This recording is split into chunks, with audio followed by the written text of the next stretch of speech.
Good evening, treasure seekers. This is Blake coming to you live from New Mexico, and joining me, as always, from Washington State, it's Brenna and Cody. How's it going, guys? Happy New Year. We are back. You're back in your studio. We have our music back. Most importantly, we have our intro song, giving the people what they want. Cody, how's I'm it good going with too. you? Yeah, Real good. good.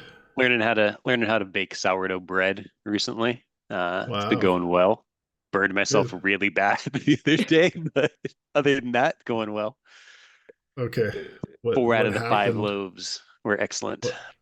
What what Oh, I happened? How'd bake you it in a burn? Dutch oven in the oven, and then I turn it off, and I have to like get the lid off in the oven, and I keep forgetting to use an oven mitt. Sometimes I just grab the lid, and it's still 450 degrees. It's just so tempting just to Sour grab the lid. It's so appealing. sourdough All right. baking, extreme sport. Yes. All right. We've had a few questions through the tips.ttiunofficialpodcast at gmail.com, and a couple comments on the YouTube as well, I would say, about people wondering what our background is and why we're even doing this podcast. So I think it's a fair question. It was kind of a Yeah. flyer, a month or so ago, asking if you guys wanted to talk about it live over the internet, since we were just talking about it anyways. And so that's kind of a good excuse for us to get together to chat. I don't know if you have more thoughts on why you guys wanted to do the podcast as well. I think it's a fair question. Yeah, so I think the three of us, just a little bit of background, like we always enjoy playing like strategic games together. Blake is very involved in like the board game community. I don't know if there's a specific name for that community, Blake, but Blake's pretty plugged in with like the strategic board games, and he is very good at introducing us to those. And so the three of us really enjoy playing those games and just trying to solve puzzles in that way. When we are together, obviously Blake's in New Mexico, we're in Washington, but when we are together, we also love like doing escape rooms, whether that be like a physical escape room or a board game escape room. Any types of like puzzles, solving games, stuff like that. And so I think when we heard about this treasure hunt, we were quick to get the books early on, and we just kind of started, a group chat with the three of us talking through ideas, and that quickly became like FaceTimes and a lot of discussion around that. And so we enjoyed being able to talk to each other about the treasure, and then we thought, well, I'm sure there's a lot of people out there that either A, don't have the book yet, which is kind of why we're doing this chapter by chapter recap, or B, don't have people that are also reading the book to talk to them about. And I think that's what makes this so fun, is to be able to have people to talk through your ideas with. If you're just kind of sitting there, going through this without anybody to bounce ideas off of, I think you don't get quite as far. And I think it's personally just not as fun. So the three of us uh, decided that we would just, kind of make this more of like make our discussions more of a public broadcast for everybody else to listen to. And so hopefully you are all enjoying our conversations. It's making it enjoyable for the three of us as well. Yeah, just to be clear, the FaceTimes you're talking about, like the first ones were, okay, let's book tickets to California. Cody knows what Yeah. it is. Yeah, I think it started with me like emergency call. Let's all book our tickets and go. Yeah. Yeah. No, that's a good fair background, I would say. And yeah, as we mentioned in our introductory episode, we have a little bit of treasure hunting experience in the past. As we also mentioned in the Forrest Fenn box episode, we didn't really follow the Forrest Fenn box, the thrill of the chase very closely at all. Kind of just in the periphery, I would say. But I don't know. This one caught our attention. I think we felt like we got our books pre-ordered and we're excited ahead of time, with some of the press leading up to it, I would say. And so I don't know. We're just diving in head first into this hunt, and I don't know. Maybe we'll find a box. We'll see.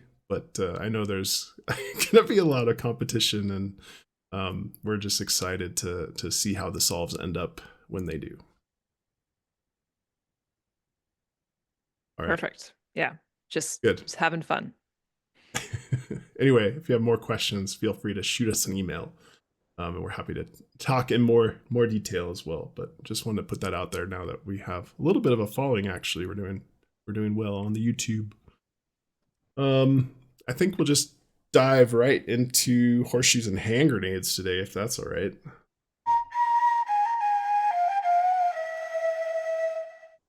All right, horseshoes and hand grenades. That's a part of the show where we talk about one of our personal solves amongst the group. Horseshoes and hand grenades, meaning, maybe it was close to the answer. Maybe it is close to the answer to a partial solve, but we feel like maybe we're not quite on the right track. And so we're going to present that solve here so that you don't have to reproduce it. Or if you wanted to, take and run with it, go further. Since there's so many potential ways to go about trying to understand There's Treasure Inside by Jon Collins-Black. I'm going to be talking about the past and future box today for my horseshoes and hand grenades. Basically, what I've been working on a few days ago was working with the letter O's that are distributed throughout the past and future box word search.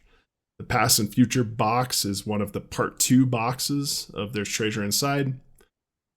This is a smaller treasure box. There's a total of 5 treasure boxes that are hidden by Jon Collins-Black around the United States. And this is one of the part 2 boxes. This is not the lion's share box. Anyway, there's a word search associated with the past and future box chapter. There's 33 letter O's that are in the word search. A lot of them are not necessarily used in a lot of the solves right now. And so I think that's still a lingering mystery is what those O's are used for, because a lot of the words that are found in the word search take up a few of those O's. There's some anagrams in the word search that take some more of those O's, and then there's like 19 O's that are left over. It's interesting because one of the words in the word search is 19, and one of the words in the word search is zeros, which O's could be zeros as well. And so having 19 leftover zeros, and that 19 number may be controversial depending on who you talk to, it seems like those O's have to mean something. They have to be used for something, in my mind. And so what I've done is made a little overlay where I circled all of the O's in the word search. I put it on a laminated see-through piece of paper, and then I'm looking for where you can align the O's either somewhere else in the word search or somewhere in the chapter text to maybe give us a message. And so I have a demonstration image of that I can pull up for you guys. This one first. So this one is basically all of the O's from the word search overlaid on some of the chapter text here. And the immediate problem that you run into is if you take the word search O's and try to line them up on the chapter text, the spacing of the lines doesn't make it so that the O's can line up line by line in the chapter text. So here on the bottom left, you can kind of see that the spacing is off on those 3 that are lined up. One of them is circling a T, as you can see, but the other 2 are in between lines, so that's kind of worthless. Now, the important thing is if you turn it 45 degrees, if you turn the overlay 45 degrees, then you can actually get perfect alignment with the chapter text and this overlay. So I'll try to pull that up as well so you can see it here. So here you can see if you line up, that might be the same picture. Anyway, if you turn the orientation 45 degrees, then you don't get that 1.5 spacing. You get the exact spacing.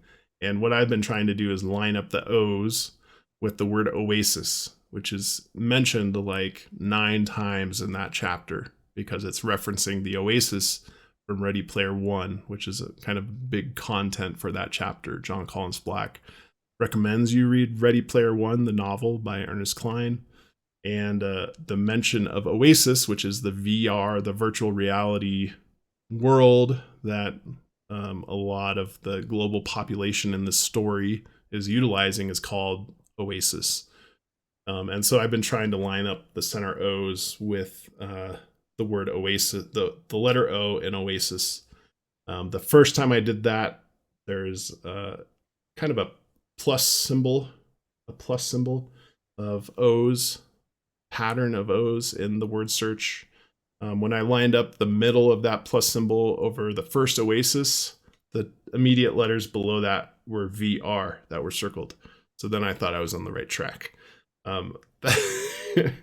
I haven't found any other hidden messages, but that's kind of a line of thinking that I'm pursuing right now and need to spend some more time on, hopefully over the weekend, seeing if there's any rhyme or reason to lining up these O's in the chapter text to try to get some sort of message out of that and hopefully solve what the use of these O's is in the word search. Any questions?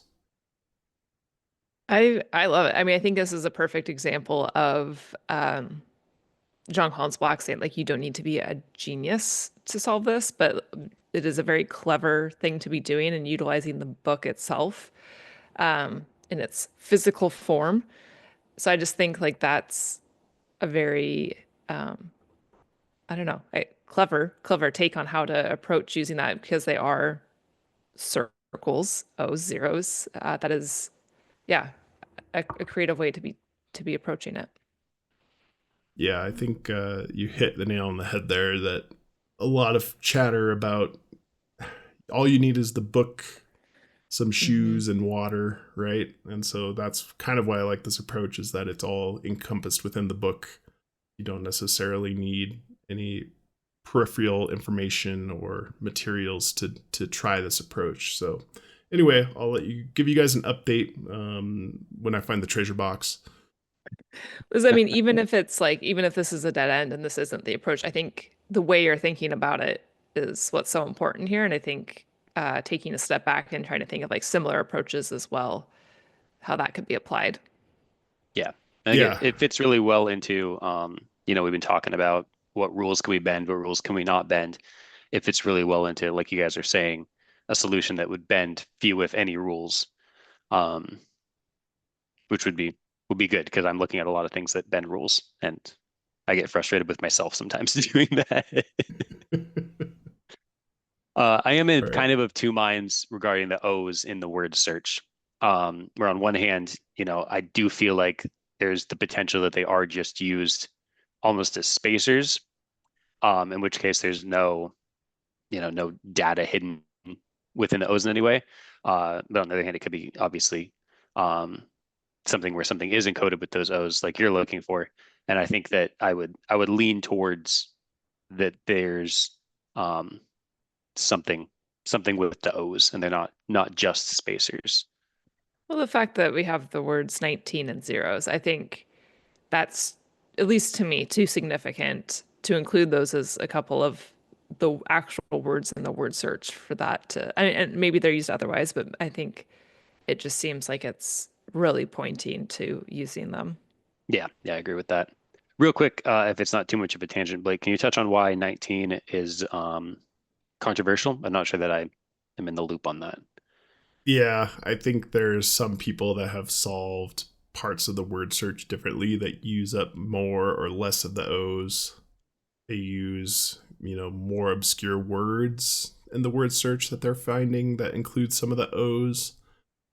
So it's 19 plus or minus a few, I think, is the consensus, or how many O's are currently left over in the word search. That's the controversy, I would say. All right. Should we hop into the mailbag? I don't have sound for that. Sorry. I was waiting for it. I forgot. That's our new segment, the mailbag. So yeah, if you want to send us tips or hints or have a suggestion or anything that you want to clarify or help us out with that we covered in previous episodes, or coming up in future chapters, feel free to shoot us an email at tips.ttiunofficialpodcast@gmail.com. The link to that email is below wherever you're watching or listening to this broadcast. So you don't have to write that down. Just click the link below and shoot us an email. Mailbag's been filling up, so we're pretty excited about that. A lot of cool ideas, a lot of interesting tips, and we'll hope to cover them, over the course of the rest of this podcast series, as we come to them. So today I wanted to talk that we did get an email from Michael about looking a bit more into the word search as well. So again, this is going to be a little bit past and future box heavy during my segments, just because that's what I'm focused on right now. Michael recommended that there is some additional ciphering that you can do in two of the areas of the past and future box word search that remain somewhat unsolved.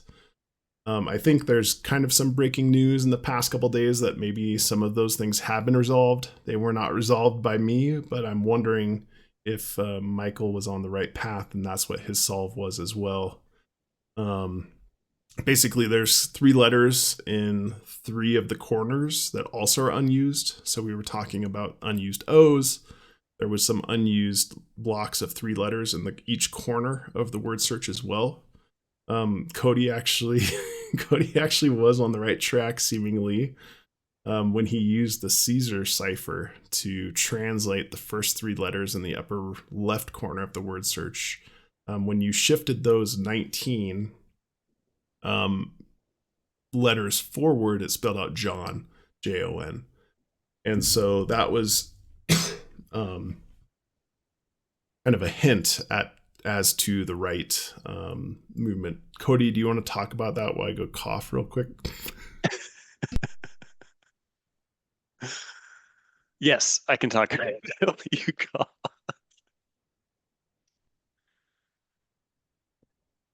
I think you're back. I'm back. Sorry. Okay. All right. So yeah, the 19 and that top row that spelled Jon when you shifted to 19 had 19 in it. And so the upper right corner when you shifted it minus 19 gave a few more letters, and then the bottom row, that's the row that had 0 in the word search. When you don't shift that at all, now you have 9 letters. 2 blocks have been shifted plus or minus 19 using a Caesar cipher. Caesar cipher is just, let's say you have a letter A and you Caesar cipher shift that 1. That would turn A into B. So it's a very simple cipher.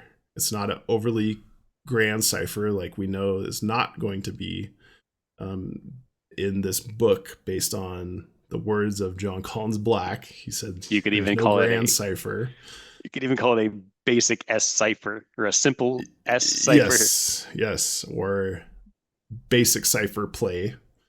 Yes. And anyway, I'm trying to remember now what that even anagrammed into. Anyway, there was 9 letters that anagrammed. I forget what it anagrammed into. I apologize. Anyway, and then there's a block of 10 letters at the bottom of the word search that was also I think that was a Caesar cipher as well. And that was a Caesar cipher shift of 12 plus 12. And that says like bend rules and or break rules. Sorry, I'm extremely ill prepared, I guess, for this segment. Anyway, when you go to the row that had the number 12 in it, that's where there's kind of additional controversy about the word search, where the bends and turns, the turns goes from one line to the next, and that was always highly controversial because it's like, why in this one case can we break the rules of the word search right now? And so that Caesar cipher shift of 12 supposedly explains that. So anyway, I feel like there has been some progress made on the word search. You can kind of follow that progress on the Calazar's Grand Adventure Discord channel. And full credit to K-Pro and some of the users on there that explained that a few days ago. Anyway, so I'd be curious if that was Michael's solve as well. Or if he has something different in mind that he can hang a little carrot for us to try something else on the ciphers. I've spent hours and hours on square ciphers, for example. A couple hours on rail ciphers because rail was in the word search. Anyway, really good email from Michael to try to get us on the right track. I think it was solved before, we could personally solve it. I mean, credit to Cody for finding the John Caesar cipher. We just didn't pull that thread quite long enough. So maybe that'll be the case for some of our other horseshoes and hand grenades or coincidences of the day. But anyway, it's exciting that there's still a little bit of progress on the word search that's been happening the past week or so. Any questions? Yeah, I'm super excited. I'm just happy that there's progress on the word search. I think probably both you, Blake, and Cody are better about digging deeper and staying persistent with something that you're working on with the hunt. And I feel like I just kind of get excited and move from one thing to the next really fast. And so I was as soon actually as just going to say that I'm the same way. That was going to be my comment, is like with the John thing. It's like I found that, I went, interesting. And then on to the next thing. Well, I remember even telling you guys, I'm like, well, we should be like moving them based off the number in the line. Like, and then I just move on to the next thing. Yeah. So we've been trying to be better about like writing down a stream of thought as well for things to come back to. I think my problem is I just don't really come back to it. Yeah, which you got to heed which is a me warning, problem. Heed the warnings of Jon Collins-Black and focus on the details, right? I know. He mentioned in the book that he's always had trouble maintaining focus. And writing this book was a true test for him. And anyway, so good lessons to take forward for us is to, even if we have a partial solve, let's pull that thread a little bit farther. And I'll do the same thing with that overlay and work on that this weekend. Let you guys know how it's going. I find the crossword just in general very interesting. And I mean, I think a lot of people do. We've spent the word search. It's all right. See introductory episode where I talk about how I'm going to call it the crossword every time I reference it. I think the word search is very interesting. I think a lot of people find it interesting, and that's evidenced by the fact that how frequently we've been talking about it. It will be also kind of talking about persistence. It'll be interesting to see how persistent people stay with the word search, because I mean, basically immediately upon getting the book, I think a lot of people could figure out that first layer of the word search. And you also got that feedback immediately where it's like, this is clearly something that was intended. This long of anagrams and these clearly broken up anagrams, it's like we can feel confident that, we could be 10% off one way or the other, but we're doing the right thing there. And there's just, a little bit of controversy as to some of the outlying stuff. Now seems like there's a layer 2 where I would agree that what people are finding is probably intentional and is not like coincidence or anything. And this now took a couple month and 6 weeks to uncover that layer 2. So it'll be interesting to see if there's an additional layer, how long that takes to find, if there's now an increasing level of uncertainty as we go to each level. Yeah, I think it's gonna be interesting. I think, as the anagram says, there's 5 clues in the word search. And so I think maybe just the regular word search is one. The anagram is another. Maybe these corners are one. The O's are still an unknown to me. So I think there's still a few ways that we haven't figured out how to use that word search yet, according to the anagram that's in the word search. So anyway, I think there's still more to come. All right, should we hop into Discord detectives?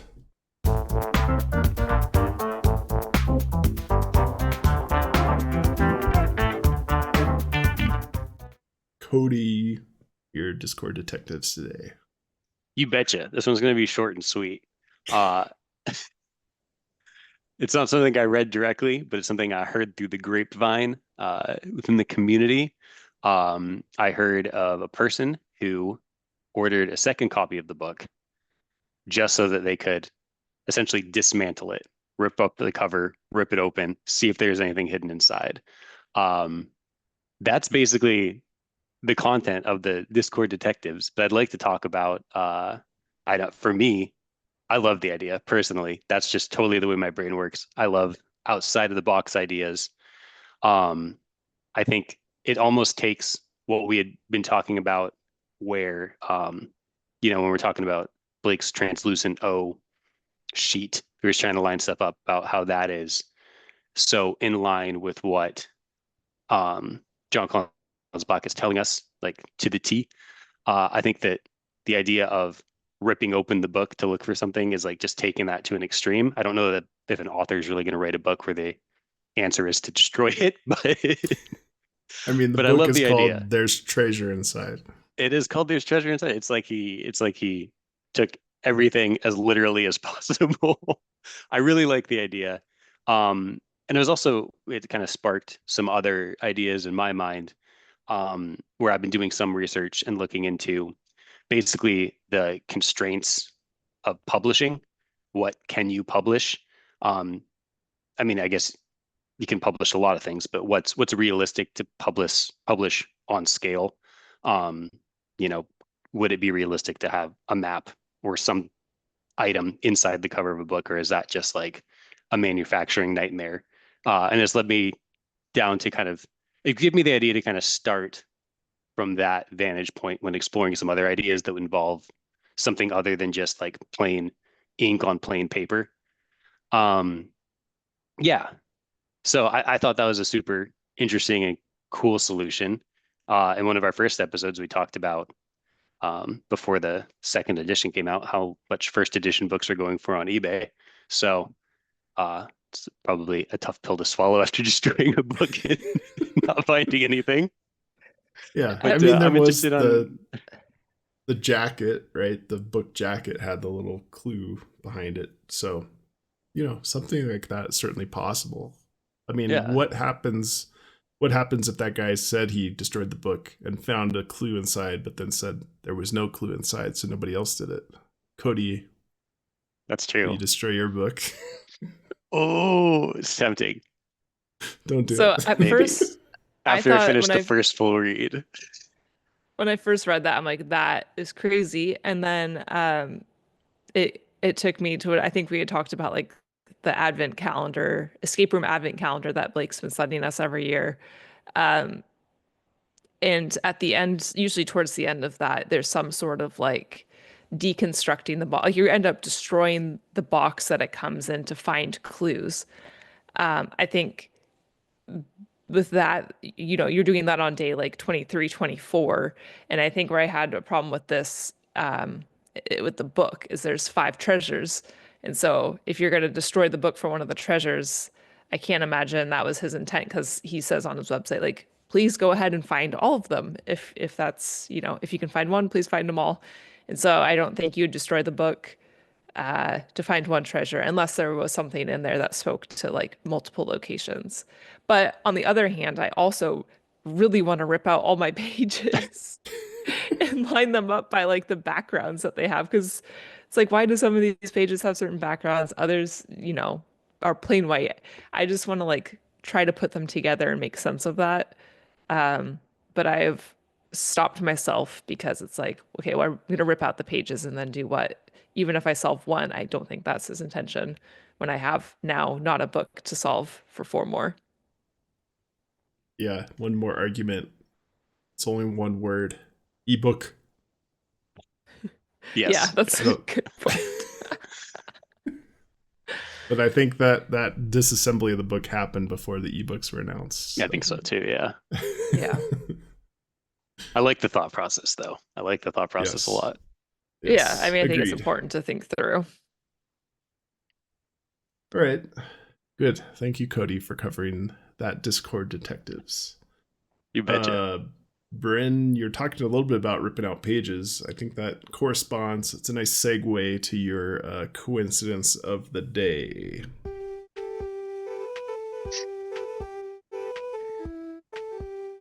Yeah, so on the topic of ripped or torn, I guess I kind of had my eye on this, but really took a little bit more of like a deeper dive into it when we were talking about the Forrest Fenn box. So on page 207, there's a picture that we spoke to last time of JCB and his now wife, quote, somewhere in the Rockies. And this picture has like, it looks like it's been torn out. So it has really rough edges. And I guess when I was thinking about how that could apply in the Forrest Fenn box, I was trying to see like, okay, do these outlines match up with some of the mountains, like different mountain peaks? If I were to like lay this outline flat. Anyway, so I kind of went down a rabbit hole of looking at the different outlines of the pictures. Like some are torn, some are ripped, and just maybe what the connection is between those different I don't know, design choices to these pictures. So I will say it wasn't used as extensively as I thought, this particular ripped pattern, but I did find that the exact pattern that is on this page 207 picture is also applied to the purple ring on page 81, and the double lotus ring on page 31. One of those, it's like rotated 90 degrees, I think.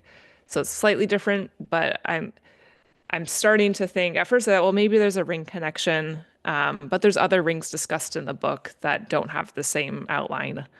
So I kind of think it's probably just a coincidence. I think the designer of the book probably just had this design layer that he was putting over the images, and it was just happened to use three times. I guess I will say I think there's probably still some connection between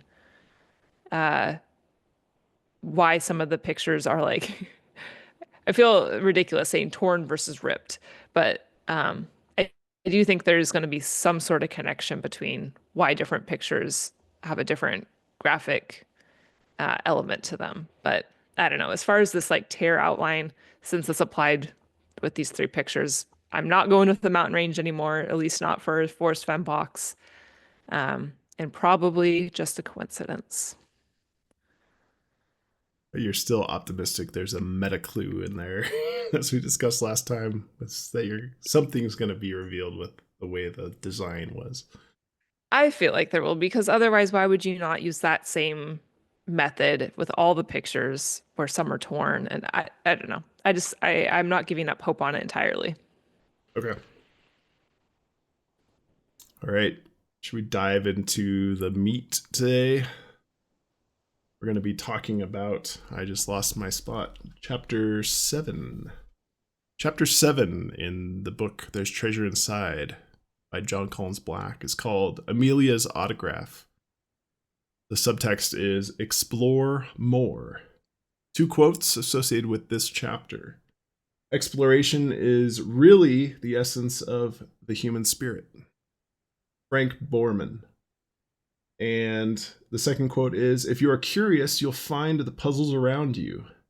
If you're determined, you will solve them. So yeah, that one stung us hard on the John Caesar cipher shift. we found the puzzle, but we did not solve it. Yeah, so this is a chapter about Amelia Earhart. Let me get my notes out here. So it starts out. Yeah, go ahead. Oh, did you two look up who these quote authors are? I did. I did my homework this week and I did do it. So I just want to call out that Frank Borman was an astronaut, so fits in with kind of the explore theme. And then Rubik. Okay, so when I first looked this up, I'm like, oh, it's the inventor of the Rubik's Cube. And I don't know if this quote is from him or his father, who also has the same name, who was an aircraft designer. Oh, And so I kind of think he maybe doubled down on this because it applies both ways. Like the quote being a puzzle, it's like, well, maybe it is the son who designed the Rubik's Cube, but then also has the tie with aircraft design. So anyways, that's all. Yeah, no, that's interesting. I also looked it up, but beat me to the punch. So good job. Oh, sorry. Keep it up. Keep it up. I wasn't going to mention it, so thank you for covering Okay. that. All right.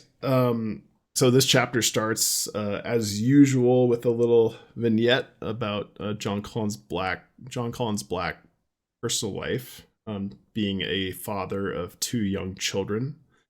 Obviously, the theme is about exploring more, and he makes a point here to highlight kind of the observation that children, and including his kids, generally have a huge enthusiasm for any activity or anything new. So talking about, I think he says, ladybugs, flowers, or any learning activity they have high enthusiasm for. And that those elicit passion and joy. And then some adults may maintain that quality throughout life. And if they do, then they are kind of light up a room. They're fun to be around, and they're kind of very outgoing and extroverted generally, because they maintain enthusiasm for discovery and exploration throughout their life. And so the prime example that he uses in this book is Amelia Earhart, and goes into some history about Amelia Earhart. A lot of things that I didn't know necessarily about her background. Obviously, she's famous for being a pioneer in women's piloting, being the first woman to fly from North America to Europe over the Atlantic Ocean. But there's a lot of little details in here that I didn't know about, that we'll cover over the course of the chapter. He starts with Amelia Earhart. Actually, let me back up. So the picture in chapter 7 at the beginning on page 70 is actually a picture that's included in the treasure, because it's a autographed picture of when Amelia Earhart deplaned from her first women's solo transatlantic flight. And that's an autographed picture, which he doesn't know of another one that exists. There's 2 more hard copies of this photo in the Purdue and Harvard libraries, but they're not signed versions. And so he has obtained the signed version of this photo, and it's in one of the treasure boxes. That's how it kind of all ties back to the treasure. He mentions that Amelia Earhart was very outgoing and outdoorsy from a young age. She built her own roller coaster at age 8 that was functional. At 20, she was a full-time volunteer nurse during World War II. And when she was 23, she was taking flying lessons. And then less than 10 years later, after she started her flying lessons, she was the first woman to fly solo across the Atlantic Ocean. She had a Lockheed Vega 5B aircraft that she purchased. She purchased that by becoming a truck driver to save up enough money to buy her first airplane. She has a lot of other flight accolades besides just being the first woman to solo the Atlantic Ocean. That he has a kind of a whole list of different accolades that she won. Won is probably not the right word, but achieved over the course of her piloting career. She was also president of the 99s, which is an international group that was supporting, trying to influence more women to become pilots.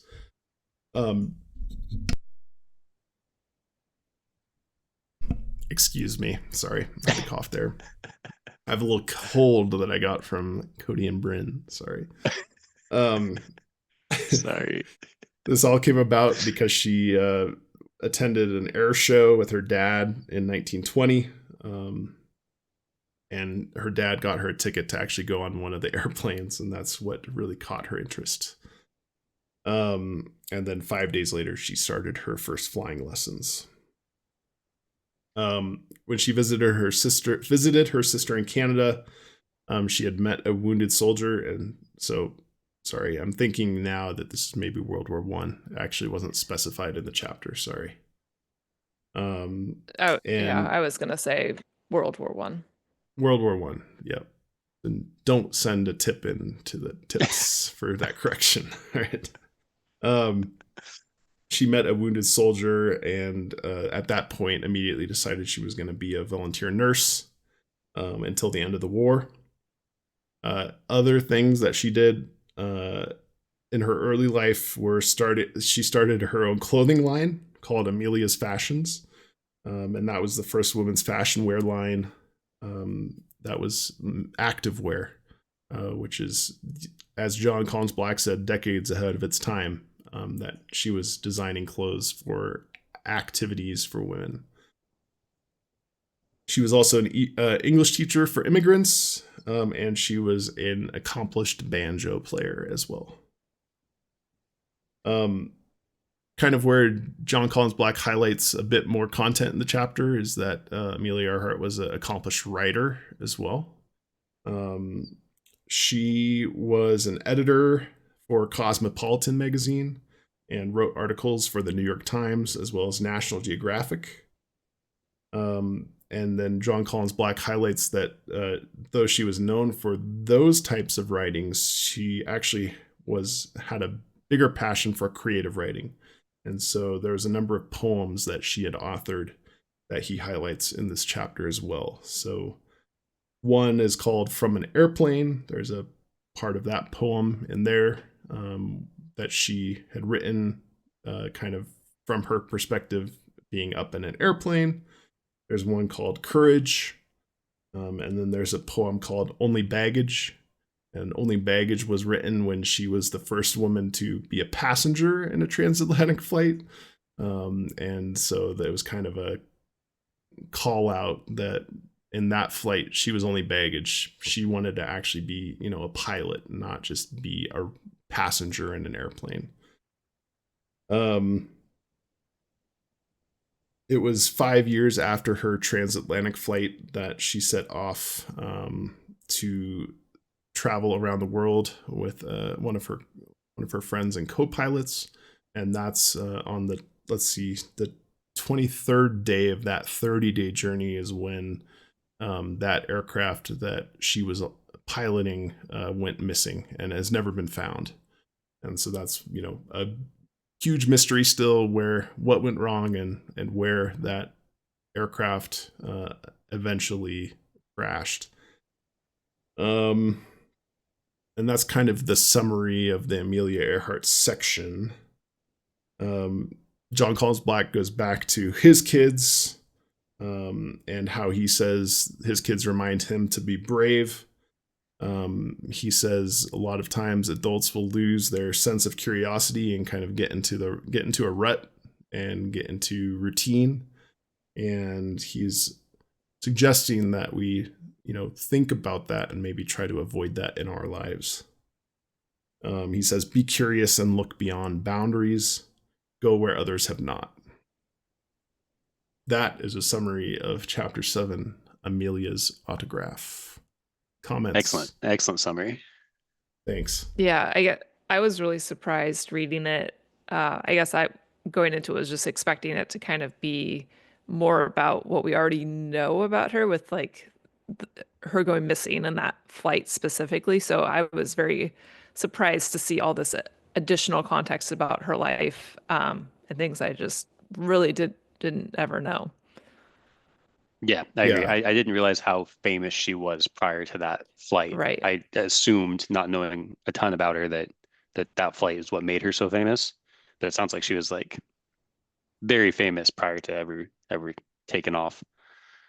Yeah, even when she completed the transatlantic flight as a passenger, she got a reception at the White House with the president from that alone. So yeah, and that was 4 years before her solo transatlantic flight. So yes, I think you're absolutely right, Cody, that she was well known prior to kind of her most famous feats, I would say. I think there is, just because you mentioned it last episode, Cody, there is again a callback to father to kids references, both in Jon Collins-Black's, references to curiosity and things like that, but also in the chapter about Amelia Earhart, her dad was integral into introducing her to aviation to begin with. So I did pick up on that. Yep, I agree. I have that as one of my things to talk about. I actually want to try and I'm going to pitch an idea here at the end of the podcast that's going to incorporate kind of add maybe a little bit more structure to that idea of talking about recurring themes. Okay, great. Looking forward to that. How did you guys like the poems? I guess, I mean, to me, they didn't necessarily stick out as like anything clue worthy. I think it gave additional context that was nice to have with like her creative writing career. Um, I think it was also telling that like the subject of her poetry was very in line with her spirit and like what she was wanting to achieve. And so it was clear like she did kind of always have this drive and need to explore and passion for that. And so I think it just added a little bit more context, like who she was and what she was passionate about. But I guess I didn't look into those poems specifically too much deeper beyond that since they were, her original work. Yeah, I'll be interested to hear if you guys picked out any clues from the poems. It sounds like Bryn didn't. I also didn't. I think that, I guess my other take on that would be when you're writing a book where you get to pick most of the words in the book, it's probably a lot easier to hide clues in the words that you're picking than words that someone else has already wrote. And the poems themselves, I'm normally very hit or miss on poetry, and I thought they were pretty good considering that, I mean, she obviously had a lot else going on besides just writing poetry. So Right. I'm going to take one step back here because now that I'm looking directly at them, I did call out one to Cody. In her poem From an Airplane, it starts out with, so JCB says, provides a bird's eye view of her perspective. So bird's eye view took me back to when we were talking about the 36,000-foot view. Anyways, that was just kind of a quick connection. And then that poem starts out with, even the watchful purple hills, which Yes, felt a little like Pokemon box. very Pokemon box reminiscent. Yes. So I don't know. Maybe I spoke too soon. There were certainly a couple things that jumped out, but coincidence, I guess that's what I made of it, but maybe not. Yeah, those are both good points. Yeah, Are we did a at little risk bit. of stealing your FFPNs, Blake? No, not at all. Okay. Don't worry about it. Even if you do, it's okay. I did do a little bit deeper dive into these poems, and I'm actually not sure about the bird's eye view poem, but certainly the courage poem and only baggage poem. I believe those are both incomplete. So there is actually more to those poems than what's listed. Jon Collins-Black specifically says for only baggage, he just mentions the first stanza here. But for courage, that poem is actually longer. It's about twice as long. And he doesn't include that all portions of that. He doesn't call that out specifically. So I thought that was interesting. That is interesting. Did you have time to look through the unlisted parts of that poem and anything jump out to you? Nothing jumped out, but it was just a cursory look and single read through that I did on those. So maybe I should remain focused and Pull that thread. Pull that thread a bit longer. Anyway, all right. Other comments before we get into Forrest Fenn Picked Nuggets? No, I think we get into nuggets and it'll go from there. Yeah, we're all holding back our nuggets right now. All right. Wow. Okay. Cody famously speaks over the intro. let's get into the Forrest Fenn Picked Nuggets. This is a section of the show where we give our little nuggets that we found that caught our eye in the chapter that we think may or may not be clues. Hopefully they're clues to the lion's share treasure. But any volunteers that want to go first? Otherwise, I'm happy to. Yeah, go for it. All right. Um, I have two that are my favorites, and I'll pick one, and then we can go back to them if we want to. Um, the one that stuck out first to me, and maybe is not my favorite, but I'll go with it anyway, is the mention of the Lockheed Vega B5 aircraft Okay. that Amelia Earhart used for her flights. And it may be an offhand comment or just a detail that he wanted to put in, but he mentions it twice. And so that specific thing that he is mentioning the Lockheed Vega 5B aircraft two times seems a little bit off to me, particularly based on the content of the chapter. Maybe is not focusing on technical details. He has just a couple sentences about when Amelia Earhart went missing. Doesn't focus on that detail at all. So that one just stuck out to me as something that might be important, and I don't know why yet. He mentions Lockheed Vega 5B first when he talks about the aircraft that she purchased, and then he mentions it where Lockheed and the Vega B5 are kind of separated by a sentence or two later in the chapter. But bringing it up twice, I don't know, seems a little strange to me. Well, it reminds me immediately of some of the other times in the other chapters where we've seen him kind of seemingly force certain numbers. And so the fact that he's potentially forcing this verbiage in there that has a number as part of it, I think it makes it all that more compelling that there's a number in there. It's not just like the Lockheed Vega, but it's a Lockheed Vega B5. Right. Anyway, I don't have anything beyond what to make of that other than it did catch my eye. And maybe we can use it in a solve. I think Vega is a star. 5B, I don't know what to do with that. That's my Okay. nugget. Once I give my nugget later, the Vega maybe that's something to look into. Maybe possible connection. Right. I will also add with that, I had looked into so the Rubik, the father, the aircraft designer, I looked to see if he had any connection to like this plane.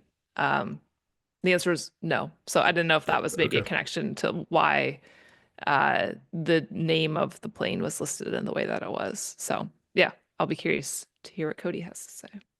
Yeah, just before that, it's interesting that you looked into Rubik's father a bit, and that didn't get mentioned at all, but the father connection seems interesting, and why he would put the Rubik's Cube quote in there seems really important now suddenly. Yeah, that's a good point. Full aviation. transparency, this was a very brief search, so I did not get into it. So there very well could be more to unravel there. Well, you should even just keep an eye out for quotes where person quoted has the same name. I know there's a Martin Luther King quote in there, and he's Martin Luther King Jr.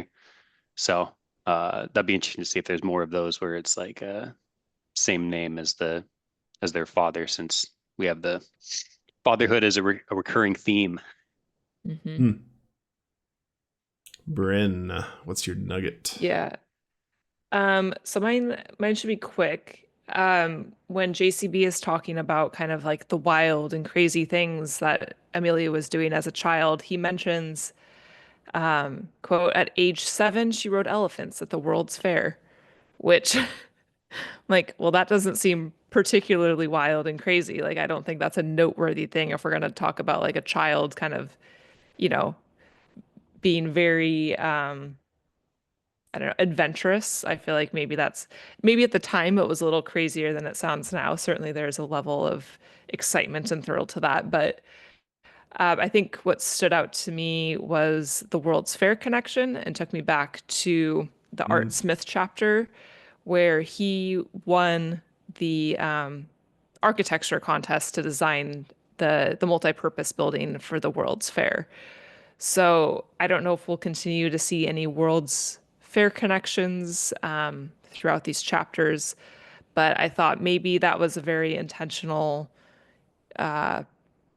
quote to be adding because of the World's Fair connection, since it didn't seem like it was quite the same as like building her own roller coaster to me.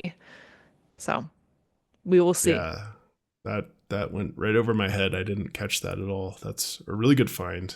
Yeah, thinking about what we can do with World's Fair information. Maybe getting a list of World's Fair locations in the U.S.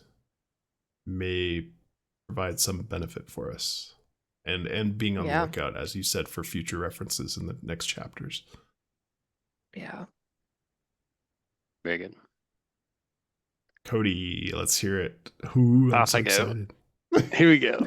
All right. Mine is New Horizons. She references New Horizons twice. Or he references, sorry. Jon Collins-Black references New Horizons twice. Okay. The first time, he says, there are some adults, perhaps you're one of them, that have never lost their sense of curiosity or desire to seek out new horizons.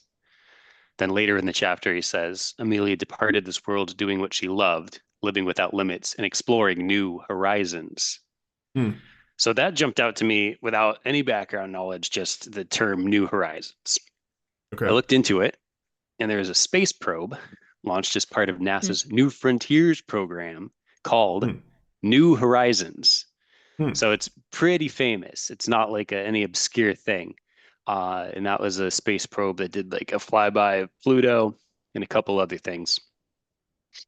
So I thought, I mean, like that was my first big break. Was I went, okay. It says New Horizons twice. Seems like he's any repeated phrases seems like it could be something, and then for there to be something that's like pretty like just famous enough to where people wouldn't just notice it in the sentence, but also not obscure by any means. So I started looking into that a little bit more. I noticed he also, Jon Collins-Black, mentions gravity, the word gravity in the chapter where he says the natural gravity of life pulls us towards rules and routines.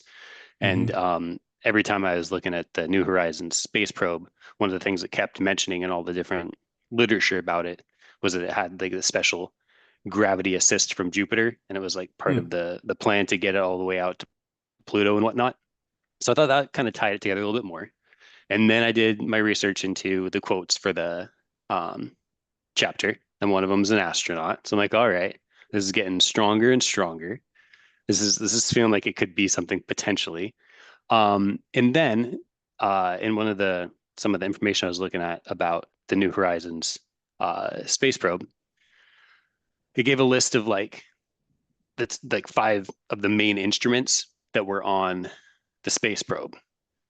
And one of them is named Alice, which we've been doing some talking offline about potential references to Alice in Wonderland or Through the Looking Glass. Like I think one of them is in Joy's Serenade at the end. He says, "There's no imaginary Wonderland. Now look." So possible Alice in Wonderland connections. And then now, so I'm going through my research, and the first thing that pops out is this Alice instrument. And the Alice instrument is an ultraviolet imaging spectrometer. And ultraviolet is something that we've looked a lot into. Wow. So that's as far as I've gotten so far. But I mean, is it something? I'm not sure, but it's definitely one of those things where I'm not looking for things. They're just jumping out at me as like very connected to some of the themes in the book. Um, yeah, so I'm interested to see where that goes. And I'm also interested to see at the same time, kind of playing devil's advocate here, as we go more and more through more and more chapters and kind of gather up more themes and references. Does this start happening more often where I go off on these tangents and just everything kind of feels like it fits with something else in the book? That might be the case. But at this point, what are we, 7 chapters in, I believe? It felt pretty like the main body of everything that I was looking at linked to like another thing that was associated with the text so far. So potentially something there. And then Yeah. as you mentioned, Blake, with the Vegas star, that seems like that could also kind of just wrap into this whole space concept or New Horizons concept. I am very impressed. And I will say you don't ever let on, I guess with the Pokemon box you kind of did, but like you're so chill about these things. Where like as soon as I find any connection, I'm like emergency texting the two of you. Buy plane Uh tickets. buy plane ticket. Buy space shuttle tickets. We got to go to Pluto. Wow. Yeah, those are really good find. I think anytime we can find, like we keep saying, those connections and themes throughout the chapters to tie this all together, it's super important. Because I do think that's what it's gonna take. Yeah, very good, Cody. That's Thank you. my favorite thing you've said today. I was just gonna ask if that was your favorite thing I said today. Let's hear your secondary FFPN, Yeah, Blake. yeah, and I would classify this as a real nugget. This is not a flake, because I don't know what to make of it yet. But at the top of page 72, sorry, the top of page 74, when Jon Collins-Black is talking about the poetry of Amelia Earhart, it's just a single short sentence that says, "She loved to bend a phrase." That was And my so, second pick as well. okay, so we're in agreement then. That was odd. Yes. She loved Yes. she loved to bend a phrase. And so I'm like, just reading that, I'm like, oh, that must be some poetry terminology I wasn't familiar with. But when I Googled that with quotes, bend a phrase, there's nothing. That's not a common phrase. So, It's turn a phrase, right? oh, Isn't is turn a I, I, phrase a common I thought turn a phrase. usage? I thought I've heard that. I do a lot of speaking with like I don't know what the word for those are, but like I think those little bend terms a that phrase is a thing. Bend a phrase. I mean, Google it I and don't put know. Now quotes I'm around it, and it does like there's like only a bending the truth, okay, right? Bending. yeah, I guess so it stood out to us for different reasons. I guess I just kind of rolled with it and didn't think of it in a weird way. I just thought what an interesting thing to say. Like hmm the spirit of saying bend a phrase. yeah, yeah, bend a Now, I mean, phrase is not. I just I've Googled it. officially It's thought not. about it too much now. It's like when a word doesn't look like a word anymore when you've written it too many times. So, Yeah. Anyway, so I don't know yeah. where he came up with that Yeah. phrase, and that's why I went down the rabbit hole of looking into these poems more because I was like, why would he say that? And is there something that we have to do with these poems? And so then like the space as you see the spacing of the courage poem is very strange with like a Mhm. single word on one line. That seems to be somewhat a consensus. Like there's different versions that I could find online. I couldn't find the original version. Um, but like there was one version of one of these poems I could find that looked like the original one that Amelia Earhart wrote on like a typewriter, and so you could compare how the lines were spaced there. The courage one I wasn't clear on. There's some versions of the poem that have it spaced like that. There's some that don't. When you say Um, space, you're talking like line breaks. You're line talking. breaks, line Mhm. breaks, Okay. From exactly. what I know about So poetry, line breaks are like part of the poem. Like it's not something you can right, mess with. I agree with you. And there wasn't necessarily a strong consensus on the courage poem. It was sometimes it said for dull gray ugliness and pregnant hate on one line, and in other cases it was spaced like that. So anyway, I thought when the first one I looked at wasn't spaced like that, and then I'm like, oh, this is definitely a clue. But then I was able to find a version that had the spacing like that, the line breaks like that. So don't know Okay. what to make of it. I'm trying to figure out what to do with the phrase "bend a phrase," because that seems like trying to fold this page over. My book is a little bit bent now because I tried to fold the page over and see if that made any sense to me. But I think there's something in that. It just stood out to me as an odd term that I had never heard before, and then Google at least confirmed that that is not a common 3-word sequence. So that's my secondary nugget. I like that. I like that a lot. That's my favorite thing you've said all day. Thank you. Did you have more commentary on that, Brand? It's interesting that we came about it No, at a different right. different way. Y yeah, I nothing specifically. I think it's interesting that that phrase is like the first sentence of a new page. And so like what you're saying to like actually bend the page is interesting. So I guess I'm just trying to think through it in a new way, but I don't have any complete thoughts on it yet. But the fact that That's it okay. is where it's at is something I think that could be worth looking into. Right. Anybody else have secondary nuggets or flakes? I do. I thought Perfect. the I thought the mention that she was the first person to fly from Mexico City to New Jersey as one of her accolades was an interesting one to include. That seems very strange and specific to me. I guess I don't know. I haven't looked up a list of like all of her accomplishments, aviation accomplishments, so I don't know like where that would rank against the other ones. So truly, I guess I don't know if that is a significant achievement. I'm sure it is, but I don't know if that is like a top three versus like did he pull that from lower down? Did you say Right. to New Jersey? Mm-hmm. Yeah. Okay. Um, I mean, just huge stretch here, but I know we'll get to it eventually. But Jon Collins-Black's his children's book, Our Unbreakable Thread. I know there's some distant chatter about maybe New Jersey outline showing up in that book. Mm-hmm. So I don't know. I guess my ears perked up a little bit with the New Jersey just because of Yeah. that. I didn't make that connection, but yeah, I think that's hopefully one of our upcoming Discord detectives. Since you brought it up, we'll just do it next episode and talk about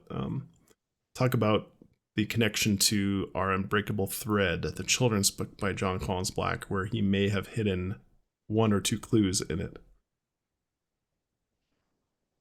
All right, that's all I got for my nuggets today. Anyway, Did you happen to look into the New Mexico to New Jersey and see if that was something that was like one of her top listed accolades or accomplishments or something that he kind of just pulled out from no, the no, I didn't. And just to be clear, it's Mexico City sorry, yeah. to New Jersey, and then but he does mention right before that she was the fastest from Mexico City to New York, or to JFK maybe. I can try to find it real quick, but anyway, there was a another New York reference to that, but anyway, that one just stuck out as like what a weird accolade to have, the first person to fly from Mexico City to New Jersey. Anyway, Yeah, that's Yeah. a good find. I guess I just kind of figure I don't know enough to know like what is and isn't impressive, especially at that time. okay, Um, I found it here. Sorry, just so we don't get too many emails. She was also the fastest person to ever fly from Mexico City to Washington, D.C., and the first person to fly from Mexico City to New Jersey. That's the sentence. yeah, I guess like why would being the first really be that like is that a hot flight route? Because that's not yeah, that's not gender specific, right? She was the first person to do Mhm. it, so I suppose it could be noteworthy. But anyway, just something to keep in mind. All right, I think that wraps up our coverage of chapter 7, Amelia's autograph. Any Let's parting I thoughts? want to Oh get yeah. set up with a couple things I'd like to Okay. I'm going to propose that we do this at the end of every podcast, which is just to do very quick couple minutes of um just covering the themes we've seen throughout the book and then say like whether they were in this chapter or not, and then possibly add new themes that are coming up. So we talked a little bit from the last chapter. Some of the ones we had seen were like music, fatherhood, wind a lot in the last chapter. Didn't see many references to music, didn't see many references to wind, but obviously the strong references to fatherhood yet again. So I see that again. I'd also like to say that, I don't think we should search hard for these kind of themes the same way we're searching hard for other things. If you search hard for themes, you're going to find them. Um, so yeah, fatherhood was the one of the three that I think we saw again in this chapter.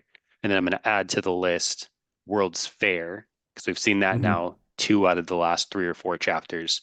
So if that comes up again, that's definitely a ding, ding, ding, ding moment. Should I mean, maybe this is too specific of a theme, but like the ultraviolet thing, I don't know if like is that too are we getting too specific there? No, I mean Maybe not it on certainly. okay. I wouldn't say what Cody said it was too specific. It didn't call it out explicitly in this chapter though, so it took a little bit of digging to find that. I would say so. It's not as strong. I would say, Yeah. but I think if it for this comes list, up we like should keep it like big overarching themes that Yeah. are Okay. popping up chapter to chapter. And then one other kind of like list I'd like to start and then just touch back real briefly on at the end of every podcast is something that I'm tentatively going to call must be clues. And we'll keep this specific to the lion's share, um, which is I'd like to keep a list of anything we find that we're like, all right, I'm very confident this is an intentional clue. And so far, I've only got one of them. So if you guys have any others, feel free to add them. From the whole book or this chapter? For the for part 1 and referencing the lion's share. What's When I say like I'm 100% sure it's a clue, I'm like as close to 100% as I'm going to get that it's a clue. So the one that I have is um, page number 90 is missing. And I'm very confident that's a clue, mostly because on his website in the frequently asked questions, um, Jon Collins-Black, he writes, page 226 appears to be page 225 in some copies. This was an overlay issue that caused this appearance. All other pages are exactly as they should be. And so that was a statement that he would have put out after having someone would have said, hey, you're also missing page 90. So right. in my mind, I would be beyond surprised if the missing page number 90 isn't a clue for the lion's share. So that's the only thing we've ever found or talked about where I'm just like as close to 100% as I'm ever going to get that it is for sure a clue. okay. Nope. I mean, I think like both of these ideas.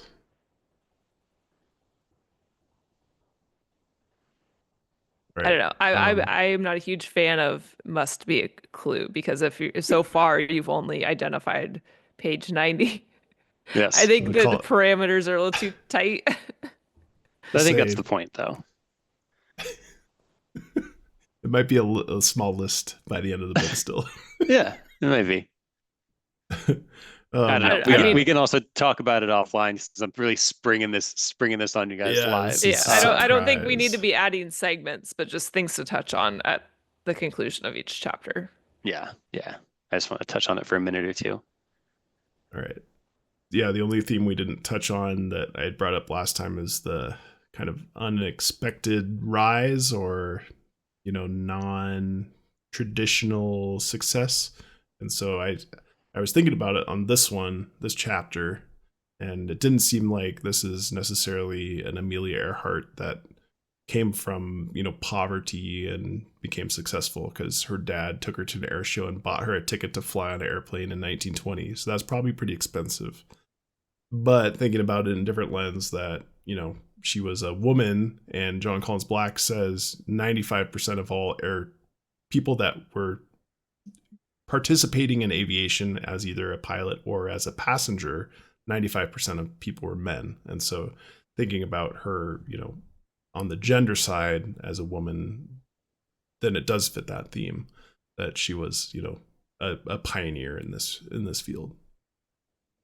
And I would think him choosing, in his limited space to write about her, to add the part about her taking a job as a truck driver to afford her first plane, that could be something that's added in there to kind of create that separation between where she started and where she finished. Okay. So then, yeah, my request for the next episode is we come up with a succinct way to name that theme because I still haven't done it. Yeah. All right. I think that wraps us up for today. Any last parting words? All right. Thanks, everybody. Contact us on our Gmail. Send us tips. Yeah. Tips. Yeah, what is the email, Cody? Blake's got it. tips.tti, which stands for There's Treasure Inside. tips.ttiunofficialpodcast@gmail.com. Let me try that one more time. Tips. Rolls right off the tongue. ttiunofficialpodcast@gmail.com. All right. Have a good night, everyone.